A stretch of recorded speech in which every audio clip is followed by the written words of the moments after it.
good day, Ma'am Ali and Dean. I'm Rodelyn Jiminar, student nurse from Level 3, Section 2.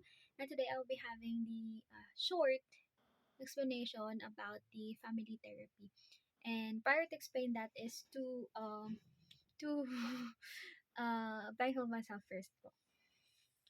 Okay, so pag sinabi po nating family therapy, ito po yung pagkakaroon nyo ng conversation or pag-uusap ng mga members that is involved in your relationship. So, kumbaga, dito nyo pag-uusapan yung mga need na i-improve, kung ano yung mga na-experiences nyo for the past few weeks.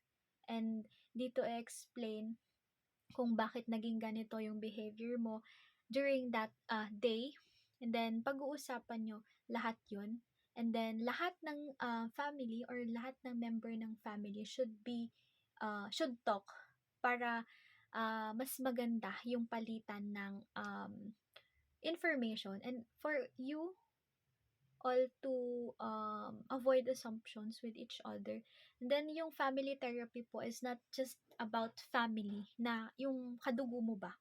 Yung family is about having a long-standing relationship or roles between people or yung mga taong nasa paligid mo. Basta, pag-uusapan nyo lang dito kung ano yung mga need nyong i-improve within your relationship, and together you will have the coping mechanisms, or dito nyo pag-uusapan kung ano yung mga dapat nyong gawin as a group or as a family or all together.